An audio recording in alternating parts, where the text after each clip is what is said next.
ಮತದಾನ ಪ್ರಾರಂಭವಾಗಿ 2ನೇ ಹಂತದ ಮತದಾನ ಅತಿ ಉತ್ಸಾಹದಿಂದ ಭಾರತೀಯ ಜನತಾ ಪಕ್ಷಕ್ಕೆ ಇಡೀ ರಾಜ್ಯದ ಮೂಲೆ ಮೂಲೆಯಲ್ಲಿ ವೋಟ್ನ ಪ್ರಮಾಣ ಜಾಸ್ತಿ ಬರ್ತದೆ. ನಮ್ಮ ಎಲ್ಲ 28 ಕ್ಷೇತ್ರದಲ್ಲಿ 22-24 ಸೀಟ್ನ ಗೆದ್ದು ಆತ್ಮಸ್ಥೆ ಹೇಳಕ್ಕೆ ಬಯಸುತ್ತೀನಿ. ಉತ್ತರ ಕರ್ನಾಟಕ ಭಾಗದಲ್ಲಿ ಎಲ್ಲ ಕೂಡ ಒಟ್ಟು 22-24 ಬರ್ತಕ್ಕೆ ಪರಿಸ್ಥಿತಿಗೆ ಹೇಳೋದು ಬೇಡ.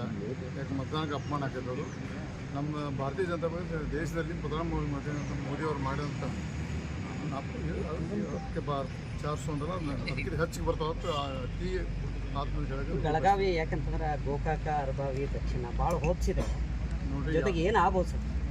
ನನ್ನ ಎಲೆಕ್ಷನ್ ರಾಜಕೀಯ ನಡೆ ನನ್ನ ವಿರೋಧಿಗಳಿಗೆ ಪ್ರಬಲರು ಮೊದಲಿಂದ ನಾನು ಕಾಲೇಜಲ್ಲಿ ಹಿಡ್ಕೊಂಡು ಇವತ್ತಿನವರೆಗೆ ಯಾವುದೇ ನಮ್ಮ ವಿರುದ್ಧ ಅಭ್ಯರ್ಥಿ ನಂಬಿಕೆ ಪ್ರಬಲ ತಿಳ್ಕೊಂಡು ಕೆಲಸ ಮಾಡ್ತೀನಿ. ಯಾರು ಕೆಳಮಟ್ಟ ಮಾತಾಡಿದ್ರೆ ಅವರ ಹತಾಶ ಭಾವನೆ ನಾವು 2 ಲಕ್ಷ ಮೂಲಕ ಅಂದ್ರೆ ಹತಾಶ ಭಾವನೆ ತಿಳ್ಕೊಳ್ಳೋದು. ಚುನಾವಣೆ ಅಂದರೆ ಭಾಳ ಪ್ರತಿಸ್ಪರ್ಧಿ ಎಲ್ಲರೂ ಸ್ಟ್ರಾಂಗ್ ಇರ್ತಾರೆ, ಎಲ್ಲರೂ ಪ್ರಯತ್ನ ಮಾಡ್ತಾರೆ, ಎಲ್ಲರಿಗೂ ಜಗದೀಶ್ ಶೆಟ್ಟರ್ ಗೆಲ್ತಾರೆ ಅಂದರೆ ನಮ್ಮ ಆತ್ಮವಿಶ್ವಾಸ ಭಾರತೀಯ ಜನತಾ ಪಾರ್ಟಿ ಇಡೀ ದೇಶದ ಉತ್ತರ ಮೂಲೆಗೆ ಭಾರತೀಯ ಜನತಾ ಪಕ್ಷಕ್ಕೆ ಎಲ್ಲ ಆಶ್ರಯ ಮಾಡೋದು ನಾವು ವಿಶ್ವಾಸ.